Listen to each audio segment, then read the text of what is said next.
Thunder crashes. A mad scientist pulls a lever. Electricity surges through a lifeless body stitched together from stolen parts. The creature opens its eyes, and the scientist screams, "It's alive." We all know the story of Frankenstein. Written by a teenage Mary Shelley in 1818, it is the ultimate tale of science going too far. For over 200 years, we have been told that Frankenstein is just a work of fiction, a ghost story.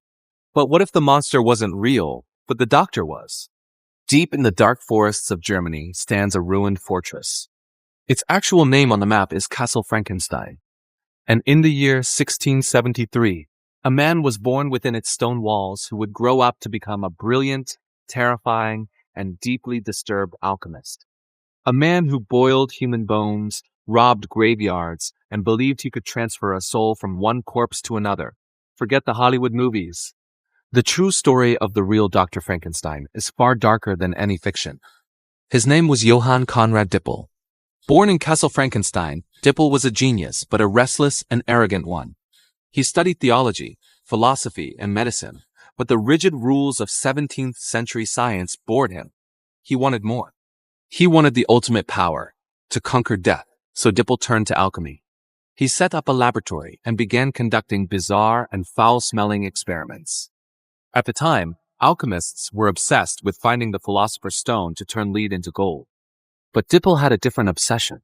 He wanted to create the elixir of life, a potion that could cure any disease and grant immortality. And his recipe for immortality was utterly repulsive. Dippel believed that the life force of an animal was trapped inside its bones and blood.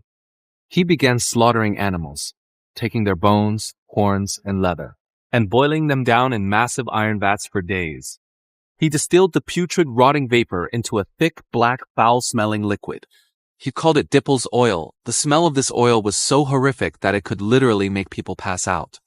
Yet Dippel marketed it as a miracle cure. He claimed it could cure everything from the common cold to epilepsy. Amazingly, people actually bought it and drank it.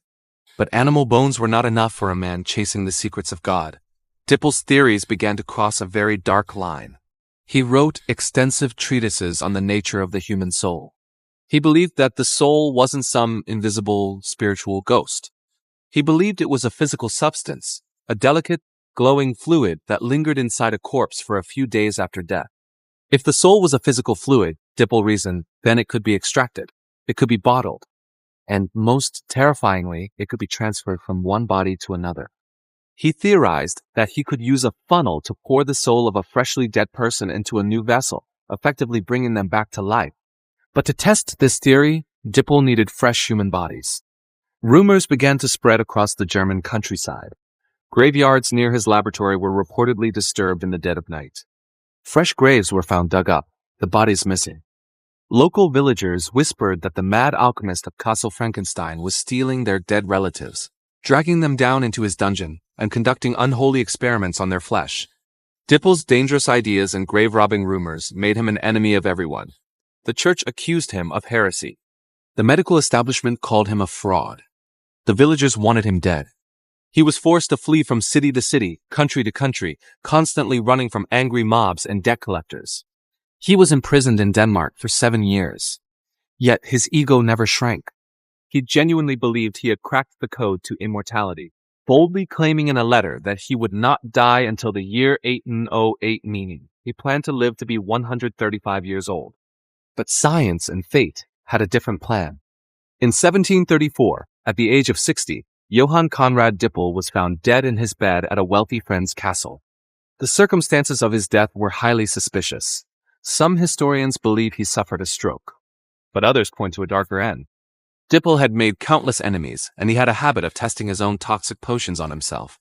Many believe that the man who spent his life trying to cure death was either poisoned by his enemies, or accidentally poisoned himself with his own foul concoctions. So, how did this strange, bone-boiling alchemist become the world's most famous monster? In 1814, long after Dippel's death, a young Mary Shelley was traveling down the River Rhine in Germany. Her boat passed near the ruins of Castle Frankenstein. It is highly likely that her local guides told her the spooky, legendary tales of the mad alchemist who used to live there, the man who dug up graves and tried to move souls between dead bodies. 4 years later, she published Frankenstein. Johann Konrad Dippel wanted to be immortal. He wanted his name to live forever as the man who conquered death. In a twisted way, he got his wish. He is immortal, not as a god of science, but as the blueprint for the greatest monster in literary history.